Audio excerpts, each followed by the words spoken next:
ನನಗೆ ಧರ್ಮಸ್ಥಳ ವಿಚಾರ ಮೊದಲನೇ ಸಲ ನನಗೆ ಪರಿಚಯ ಆಗಿತ್ತು ಯಾವಾಗ ಅಂದರೆ 2012ರಲ್ಲಿ ದಕ್ಷಿಣ ಕನ್ನಡ ಬೆಳ್ತಂಗಡಿ ಪುತ್ತೂರು ಆ ಭಾಗದಲ್ಲಿ ಒಂದು ಎಂಡೋಸಲ್ಫನ್ ಅನ್ನೋ ಒಂದು ಕೀಟನಾಶಕ ಭಾಳ ದೊಡ್ಡ ಮಟ್ಟದ ಸಮಸ್ಯೆ ಆಗಿತ್ತು. ನಾನು ರಿಸರ್ಚ್ ಮಾಡ್ತಿದ್ದಾಗ ಎಂಡೋಸಲ್ಫನ್ ಬಗ್ಗೆ ಜನ ಬೇರೆ ಬೇರೆ ವಿಚಾರಗಳು ಮಾತಾಡ್ತಾ ಇದ್ರು. ಹೆಂಗೆ ಒಂದು ಭಯದ ವಾತಾವರಣ ಇದೆ, ಹೆಂಗೆ ಒಂದು ರೀತಿ ನಿಗೂಢವಾದ ಸಾವುಗಳಾಗ್ತಾ ಇದ್ದಾವೆ, ಅಸಹಜ ಸಾವುಗಳು, ಅದರಲ್ಲಿ ಎಷ್ಟೋ ಮಹಿಳೆಯರ ಸಾವುಗಳಾಗ್ತಾ ಇದ್ರೆ ಜನ ಮಾತಾಡ್ತಾ ಇದ್ರು. ನಾನು ಕೂಡ SIT ನಲ್ಲಿ ಒಂದು ಸ್ವಲ್ಪ ರಿಸರ್ಚ್ ಆಗ್ತಾ ಇದ್ದಾಗ ನಾವು ಕೂಡ ನೋಡಿದ್ವಿ SIT ಅವ್ರಿಗೆ ಸಂಬಂಧಪಟ್ಟಿರೋ ಬಹಳ ಒಂದು ಮುಖ್ಯ ಅಧಿಕಾರಿಗಳು ಹೇಳಿದ್ರು, ಚಿನ್ನಯ್ಯನವ್ರು ಹೇಳೋದಲ್ಲ ಸುಳ್ಳಲ್ಲ. So there is degrees of truth. ಅಲ್ಲೂ ಕೂಡ ಸುಮ್ಮನೆ ಒಂದು ಭಯದ ವಾತಾವರಣ ಸೃಷ್ಟಿ ಆಗಲ್ಲ. ಕೆಲವರು ಹೇಳ್ತಾರೆ 100,000 ಹೇಳ್ತಾರೆ, ಕೆಲವರು ಹೇಳ್ತಾರೆ 10,000 ಹೇಳ್ತಾರೆ. ನಮ್ಗೇನೋ ಒಂದು ಸಾವದಲ್ಲಿ ಏನಾದರೂ ಒಂದು ಆಗಿದೆ ಅಂದರೆ ಅದಕ್ಕೆ ಸತ್ಯ ಆದರೂ ನಮಗೆ ಬೇಕಾಗತ್ತೆ. ಅವರ ಕುಟುಂಬಕ್ಕೆ ಒಂದು ರೀತಿ ಕ್ಲೋಷರ್ ಬೇಕಾಗತ್ತೆ. ನಮ್ಮ ಒಂದು ಹೋರಾಟ ಖಂಡಿತ ಯಾವ ಧರ್ಮದ ವಿರುದ್ಧ ಅಲ್ಲ, ಯಾವ ಧರ್ಮದ ಪರನೂ ಅಲ್ಲ. ನಮ್ದು ಏನಂದರೆ ಸತ್ಯದ ಮತ್ತೆ ನ್ಯಾಯ ಎತ್ತಿ ಹಿಡಿಬೇಕು.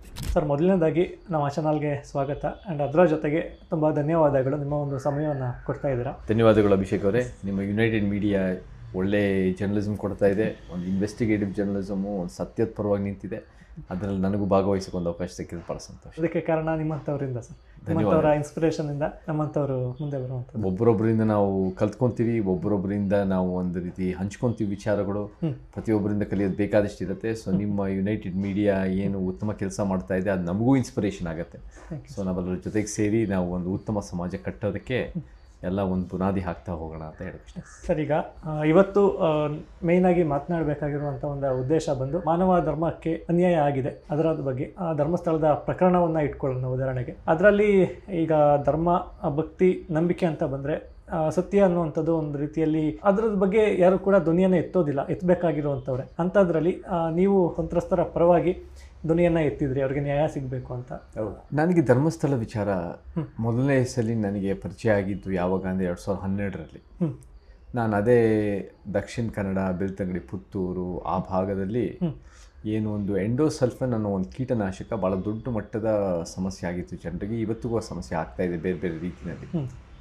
ಅದನ್ನು ನಾನು ಸರ್ಕಾರದಿಂದ ಅದನ್ನು ಒಂದು ರೀತಿ ಜನರಿಗೆ ಒಳ್ಳೇದು ಮಾಡಬೇಕು, ಆರೋಗ್ಯದ ರೀತಿಯಿಂದ ಒಳ್ಳೇದು ಮಾಡಬೇಕು ಅಂತ ಹೋದಾಗ ಅಲ್ಲಿ ನಾನು ರಿಸರ್ಚ್ ಮಾಡ್ತಿದ್ದಾಗ ಎಂಡೋಸಲ್ಫನ್ ಬಗ್ಗೆ ಜನ ಬೇರೆ ಬೇರೆ ವಿಚಾರಗಳು ಮಾತಾಡ್ತಾ ಇದ್ರು. ಹೆಂಗೆ ಒಂದು ಭಯದ ವಾತಾವರಣ ಇದೆ, ಹೆಂಗೆ ಒಂದು ರೀತಿ ನಿಗೂಢವಾದ ಸಾವುಗಳಾಗ್ತಾ ಇದ್ದಾವೆ, ಅಸಹಜ ಸಾವುಗಳು, ಅದರಲ್ಲಿ ಎಷ್ಟೋ ಮಹಿಳೆಯರ ಸಾವುಗಳಾಗ್ತಾ ಅಂದರೆ ಜನ ಮಾತಾಡ್ತಾ ಇದ್ರು. ನನಗೆ ಅವಾಗ ಎಲ್ಲ ಹೊಸದಾಗಿರೋದ್ರಿಂದ ನಾನು ಒಂದ್ಸರಿ ಕೇಳಿಸ್ಕೊತಾ ಇದ್ದೆ. ಅದು ಏನಿದು ನನಗೆ ಗೊತ್ತಾಗ್ತಾ ಇಲ್ಲ, ಇದು ನಿಜಾನ, ಇದು ಸುಳ್ಳ, ಇದು ಸತ್ಯನ, ಇದು ಅಸತ್ಯನ, ಇದು ಸುಮ್ಮನೆ ರೂಮರ್ಗಳ, ಇದು ಏನಿದು ಅಂತ ನನಗೆ ಸಂಪೂರ್ಣವಾಗಿ ಗೊತ್ತಾಗ್ತಾ ಇಲ್ಲ. ಬಟ್ ನಾನು ಬಂದಿದ್ದು ಉದ್ದೇಶನೇ ಬೇರೆದಿತ್ತು. ಸೊ ನಾನು ಆ ಎಂಡೋಸಲ್ಫನ್ ಸಂಬಂಧಪಟ್ಟಾಗೆ ಕೆಲಸ ಮಾಡ್ತಾಯಿದ್ದೆ. ಆದರೆ ಹೋಗ್ತಾ ಹೋಗ್ತಾ ಆ ಒಂದು ಎಲ್ಲೋ ಒಂದು ಕಡೆ ಆ 2012ರಲ್ಲಿ ನನಗೆ ಅವತ್ತು ಅವ್ರು ಜನ ಮಾತಾಡಿದ್ದು ಕೇಳಿಸ್ಕೊಂಡಿದ್ದನ್ನು ನನ್ನ ತಲೆಯಲ್ಲಿ ಉಳ್ಕೊಂಡಿತ್ತು. ಸೊ ಯಾವಾಗ ಈ ಒಂದು ಧರ್ಮಸ್ಥಳ ವಿಚಾರ, ಸೌಜನ್ಯ ಪ್ರಕರಣ ಮತ್ತು ಬೇರೆ ಬೇರೆದನ್ನು ಇನ್ನೂ ಒಂದು ರೀತಿ ಮೇನ್ ಸ್ಟ್ರೀಮ್ ಮೀಡಿಯಾಕ್ಕೆ ಬರೋಕ್ಕೆ ಶುರುವಾಯಿತು, ಯಾವಾಗ ಅದರಲ್ಲಿ ನಿಮ್ಮಂಥ ಒಳ್ಳೆ ಯೂಟ್ಯೂಬ್ ಮೀಡಿಯಾಗಳು, ಡಿಜಿಟಲ್ ಮೀಡಿಯಾಗಳು ಉತ್ತಮ ಕೆಲಸಗಳು ಮಾಡಿ ಅದನ್ನು ಜಾಗೃತಿ ಮಾಡೋಕ್ಕೆ ಶುರು ಮಾಡಿದ್ರು. ನಾನು ಕೂಡ ಇದರಲ್ಲಿ ಏನಾಗಿದೆ, ಈ ಸತ್ಯ ಏನಿದೆ, ನಮ್ಮ ಹುಡುಕಾಟ ನಮ್ಮ ಒಂದು ಹೋರಾಟ ಖಂಡಿತ ಯಾವ ಧರ್ಮದ ವಿರುದ್ಧ ಅಲ್ಲ, ಯಾವ ಧರ್ಮದ ಪರನೂ ಅಲ್ಲ. ನಮ್ದು ಏನಂದರೆ ಸತ್ಯದ ಮತ್ತೆ ನ್ಯಾಯ ಎತ್ತಿ ಹಿಡಿಬೇಕು. ಇದನ್ನು ಏನಾಗಿದೆ, ಏನೇನು ಯಾವಾಗಿಂದ ಆಗಿದೆ. ಸೊ ನಾನು ಕೂಡ 2023, 24 ಆ ಸಂದರ್ಭದಲ್ಲಿ, 25 ಆ ಸಂದರ್ಭದಲ್ಲಿ ನಾನು ಕೂಡ ಧರ್ಮಸ್ಥಳಕ್ಕೆ ಹೋದೆ. ಅಲ್ಲೂ ಕೂಡ ಸೌಜನ್ಯ ಅವರ ತಾಯಿ ಮತ್ತು ಅವರ ಕುಟುಂಬನೂ ಕೂಡ ನಾನು ಕೂಡ ಭೇಟಿ ಮಾಡಿದೆ. ಭೇಟಿ ಮಾಡಿ ನಾನು ಕೂಡ ಮಾತಾಡೋಕ್ಕೆ ಅವಕಾಶ ಸಿಕ್ತು. ನಾನು ಕೂಡ ಅಲ್ಲಿ ಏನಾಗಿದೆ, ಏನೇನು ನನ್ನ ಕಡೆಯಿಂದ ಏನು ಸಹಾಯ ಆಗ್ಬೋದು, ನಾನು ಕಾನೂನಾತ್ಮಕವಾಗಿ ಏನಾದರೂ ಮಾಡ್ಬೋದಾ ಅಂತ ಅಲ್ಲಿ ಹೋದಾಗ ನನಗೆ ಗೊತ್ತಾಯಿತು, ಇಲ್ಲ, ಇಲ್ಲಿ ಎಷ್ಟೋ ದಶಕಗಳಿಂದ ಒಂದು ಭಯದ ವಾತಾವರಣ ಇದ್ದಿರ್ಬೋದು. ಏನಕ್ಕೆ, ಯಾತಕ್ಕೆ ಅಂತ ನಾವು ಹುಡುಕಬೇಕು. ಅದು ಯಾರಿಂದ ಯಾಕೆ ಅನ್ನೋದು ನಾನು ಕೂಡ ಗೊತ್ತು ಮಾಡ್ಕೋಬೇಕು. ಬಟ್ ಅಲ್ಲೂ ಕೂಡ ಸ್ವಲ್ಪ ಎಷ್ಟೋ ದಶಕಗಳಿಂದ ಏನೇನೋ ಮುಚ್ಚುಮರೆ ಆಗಿರ್ಬೋದು. ಎಲ್ಲೋ ಒಂದು ಕಡೆ ಅದು ಒಂದು ವ್ಯಕ್ತಿಯಿಂದ ಅನ್ನೋದಕ್ಕಿಂತ ಒಂದು ವ್ಯವಸ್ಥೆ ಅದನ್ನು ಒಂದು ರೀತಿ ಪ್ರೊಟೆಕ್ಟ್ ಮಾಡಿದೆ. ಎಷ್ಟೋ ಸರಿ ನಮಗೇನಾಗುತ್ತೆ ಅಂದರೆ ಅಭಿಷೇಕ್ ಗೆಳೆಯ, ಪ್ರಭಾವಿಗಳಿಗೂ, ಸರ್ಕಾರಗಳಿಗೂ, ಪೊಲೀಸ್ ವ್ಯವಸ್ಥೆಗಳಿಗೂ, ದುಡ್ಡಿರೋರಿಗೂ, ತೋಳು ಬಲ, ಜಾತಿ ಬಲ, ಧರ್ಮ ಬಲ, ಹಣ ಬಲ ಎಲ್ಲದಕ್ಕೂ ಒಂದಕ್ಕೊಂದು ಸಂಬಂಧ, ನಿಕಟವಾದ ಸಂಬಂಧ ಇರುತ್ತೆ.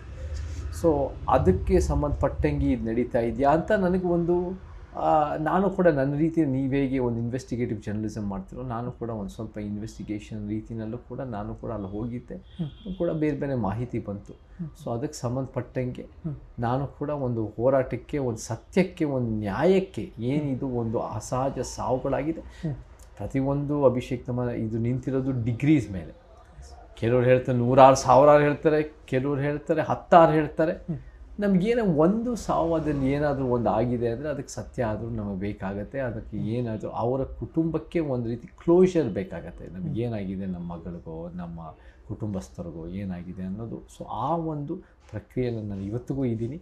ಸೊ ಆ ವಿಚಾರಗಳಿಗೆ ನಿಮ್ಮಂಥ ಮೀಡಿಯಾಗಳು ಜನರಿಗೆ ಸತ್ಯ ಹೇಳ್ತಾ ಇರೋದು, ಯಾವೊಂದು ವಸ್ತುನಿಷ್ಠವಾದ ಸತ್ಯ, ಯಾವೊಂದು ಪಕ್ಷಪಾತವಿಲ್ಲದೆ ಇರೋ ಒಂದು ಸತ್ಯ, ಅದಕ್ಕೋಸ್ಕರ ನಿಂತಿರೋದು ಅದು ಭಾಳ ಒಳ್ಳೆಯ ಬೆಳವಣಿಗೆ. ಇದರಿಂದ ನಮಗೆ ಯಾರ ಮೇಲೂ ಇವರೇ ತಪ್ಪು ಅಂತ ಹೇಳೋ ಪ್ರಶ್ನೆ ಬರಲ್ಲ. ಯಾರು ನಮ್ಗೆ ಅದಿನ್ನೂ ಗೊತ್ತಿಲ್ಲ, ಬಟ್ ಆ ಹುಡುಕಾಟದಲ್ಲಿ ನಾವು ಇರಬೇಕು. ಅದೇ ಒಂದು ಮುಖ್ಯವಾದ ಒಂದು, ಯಾವುದೇ ಒಂದು ನಾಗರಿಕರ ಕೆಲಸ, ಮೀಡಿಯಾದ ಕೆಲಸ, ಸರ್ಕಾರದ ಕೆಲಸ, ಇನ್ವೆಸ್ಟಿಗೇಷನ್, ಪೊಲೀಸ್ ಕೆಲಸ ಅಂತ ಹೇಳೋಕ್ಕೆ ಇಷ್ಟಪಡ್ತೀನಿ. ಮಾನವದ ಧರ್ಮದ ಬಗ್ಗೆ ನೀವು ಹೋರಾಟವನ್ನು ಮಾಡ್ತಾಯಿದ್ರೆ ಆಗಲೇ ಹೇಳಿದಂಗೆ. ಸೊ ಈ ಒಂದು ವಿಚಾರವನ್ನು ಮುಂದೆ ತಂದಾಗ ಇಲ್ಲಿ ಧರ್ಮದ ಮಧ್ಯೆ ಹೋರಾಟವನ್ನು ಮಾಡುವ ರೀತಿಯ ಒಂದು ಪರಿಸ್ಥಿತಿಯು ಕೂಡ ಉಂಟಾಯಿತು. ಅದಕ್ಕೆ ಯಾರು ಕಾರಣ ಅನ್ನುವಂಥದ್ದು ಬೇಡ, ಇದ್ರ ಬಗ್ಗೆ ಏನು? ಹೌದು, ನಮಗೆ ಯಾವಾಗ ಒಂದು ಶ್ರೇಷ್ಠ ಸ್ಥಳ, ನಾವು ಹೇಗೆ ನೋಡ್ತೀವಿ ಅಂದರೆ ಧರ್ಮಸ್ಥಳ ಅನ್ನೋದು ಒಂದು ಕರ್ನಾಟಕದ ಒಂದು ಊರದು. ಅದು ಒಂದು ಊರು ಹೌದು, ಅದು ಒಂದು ಧಾರ್ಮಿಕ ಸ್ಥಳನೂ ಹೌದು, ಅದು ಒಂದು ಒಂದು ಗ್ರಾಮ ಪಂಚಾಯಿತಿ ವ್ಯಾಪ್ತಿನಲ್ಲಿ ಬರೋ ಒಂದು ಜಾಗನೂ ಹೌದು. ನಮಗೇನಾಗತ್ತೆ ಅಂದರೆ ಇವೆಲ್ಲವೂ ಕೂಡ it occupies many spaces, many ಒಂದು ರೀತಿ ಡೆಫಿನಿಷನ್ಸ್ ಇರುತ್ತೆ ಅದಕ್ಕೆ. ನಮಗೆ ಈ ಶ್ರೇಷ್ಠ ಸ್ಥಳ ಅಂದರೆ ಹಿಂದೂ ಧರ್ಮಕ್ಕೂ ಶ್ರೇಷ್ಠ ಸ್ಥಳ, ಜೈನ ಧರ್ಮಕ್ಕೂ ಶ್ರೇಷ್ಠ ಸ್ಥಳ, ಒಂದು ಬೌದ್ಧ ಧರ್ಮಕ್ಕೂ ಶ್ರೇಷ್ಠ ಸ್ಥಳ ಅನ್ನೋದು ಇದೆ. ಬಟ್ ನಾವು ಅದೆಲ್ಲ ಜೊತೆ ನಾವು ಹೇಗೆ ನೋಡ್ತೀವಿ ಅಂದರೆ ಒಂದು ಕರ್ನಾಟಕದ ಒಂದು ಊರು, ಕರ್ನಾಟಕದ ಒಂದು ನಮ್ಮ ಕರ್ನಾಟಕಕ್ಕೆ ಸೇರಿದ ಭಾಳ ಒಂದು ಮುಖ್ಯವಾದ ಭಾಗ. ಯಾವುದೇ ಊರಿನಲ್ಲಿ ಏನೇ ನಡೆದ್ರು ಅದನ್ನು ಅದು ನಮ್ಮ ಜನರೇ, ಅದು ನಮ್ಮ ಕರ್ನಾಟಕ ಜನರೇ ಅಂತ ನಾವು ನೋಡ್ತೀವಿ. ಬಟ್ ಇವಾಗ ಏನಾಗುತ್ತೆ ಅಂದರೆ ಕೆಲವರು ಏನು ಮಾಡ್ತಾರೆ ಅಂದರೆ ಆ ಒಂದು ಮಲ್ಟಿಪಲ್ ಸ್ಪೇಸಸ್ ಆಕ್ಯುಪೈ ಮಾಡಿದ್ರು ಒಂದನ್ನೇ ಗುರುತಿಸಿ ಇದೇ ಒಂದು ಇದಕ್ಕೆ ಸೀಮಿತ ಮಾಡಿಕೊಂಡು ಅದನ್ನು ಒಂದು ಅವರ ಒಂದು ಪ್ರಚೋದನೆಗೋಸ್ಕರ ಅಥವಾ ಸತ್ಯ ಬಿಟ್ಟು ಬೇರೆದನ್ನು ಒಂದು ರೀತಿ ಗುರುತಿಸೋಕ್ಕೆ ಅವರ ರೀತಿ ತಿರ್ಚೋ ಸಾಧ್ಯತೆಗಳಿರುತ್ತೆ. ಸೊ ನಮಗೆ ಇದನ್ನು ಯಾವುದೇ ಒಂದು ನಾವಿವಾಗ 100 ಹೋರಾಟಗಳು ಎತ್ಕೊಂಡಿದ್ದೀವಿ ಅಭಿಷೇಕ್. ಈ ಹೋರಾಟಗಳನ್ನು ನಾವು ಎತ್ಕೊಂಡಾಗ ನಮಗೆ ನ್ಯಾಯಕ್ಕೋಸ್ಕರ ಎತ್ಕೊತೀವಿಗೋಸ್ಕರ ಅಲ್ಲಿ ಸತ್ಯ ಗೊತ್ತಾಗಬೇಕು ಅಂತ ಎತ್ಕೊತೀವಿ ಹೊರತು ಯಾವ ಭಕ್ತರ ವಿರುದ್ಧ ಅಲ್ಲ, ಯಾವ ಧರ್ಮಕ್ಕೋಸ್ಕರನೋ ಧರ್ಮ ವಿರೋಧ ಅಂತ ಅಲ್ಲ. ನಮಗೆ ಇಲ್ಲಿ ಬಹುಶಃ ಅಲ್ಲಿ ಎಷ್ಟೋ ಅಂದರೆ ಏನೋ ಅಸಹಜ ಸಾವುಗಳು ಸಂಬಂಧಪಟ್ಟಿಂಗೂ ಇರೋರು ಕೂಡ ಆ ಧಾರ್ಮಿಕವಾಗಿ ಆ ಕ್ಷೇತ್ರದಲ್ಲೂ ಕೂಡ ಭಕ್ತರಾಗಿರ್ಬೋದು. ಎಷ್ಟೋ ಜನ ನಮಗೆ ನ್ಯಾಯ ಬೇಕು ಅಂತ ಹೇಳೋರು ಕೂಡ ಅಲ್ಲಿ ಧರ್ಮಸ್ಥಳದಲ್ಲಿ ರೆಗ್ಯುಲರ್ ಆಗಿ ಅಲ್ಲೂ ಹೋಗಿ ಆಚರಣೆ ಪೂಜೆಗಳು ಮಾಡೋರು ಇರ್ತಾರೆ. ಸೊ ನಮಗೆ ಇದೇನು ಒಂದು ಧರ್ಮದವರು ವರ್ಸಸ್ ಆ ಧರ್ಮದ ವಿರೋಧಿಗಳು ಅಂತ ನಾನು ನೋಡಲ್ಲ. ಇದು ನಮಗೆ ಎಲ್ಲ ಧರ್ಮದವ್ರಿಗೂ ಇದರಲ್ಲಿ ನಮಗೆ ನ್ಯಾಯ ಬೇಕು ಅಂತಾರೆ. ಅಲ್ಲಿ ಎಲ್ಲ ಪಕ್ಷದವರು ಕೂಡ ಇದು ಪಕ್ಷಾತೀತವಾಗಿ, ಯಾಕಂದರೆ ಎಲ್ಲ ಸಿದ್ಧಾಂತದವರು ಕೂಡ ಇದಕ್ಕೆ ನಮ್ಗೆ ಏನು ನ್ಯಾಯ ಬೇಕು ಅಂತಲೂ ಕೂಡ ಒಂದು ಒತ್ತಾಯ ಹಾಕ್ತಾರೆ. ಎಲ್ಲ ಜಾತಿಯವರಿಗೂ ಕೂಡ ಇದರಲ್ಲಿ ನಮಗೆ ಏನೋ ಒಂದು ಇಲ್ಲಪ್ಪ ಇದು ಏನಾಗಿದೆ ನಮಗೆ ನಿಜ ಸತ್ಯ ಗೊತ್ತಾಗಬೇಕು ಅನ್ನೋ ಒಂದು ಒತ್ತಡ ಮತ್ತು ಬೇಡಿಕೆ ಇಟ್ಟಿರೋರು ಇದ್ದಾರೆ. ಸೊ ಇದನ್ನು ನಾನು ಅಷ್ಟು ಅತಿ ಸರಳೀಕರಣ ಮಾಡಿಬಿಟ್ಟು ಇದನ್ನು ಎಲ್ಲೋ ಒಂದು ಕಡೆ ಹಿಂದೂ ಧರ್ಮಕ್ಕೆ ಅಪಮಾನ ಅಂತ ನಾನು ನೋಡೋಣಲ್ಲ.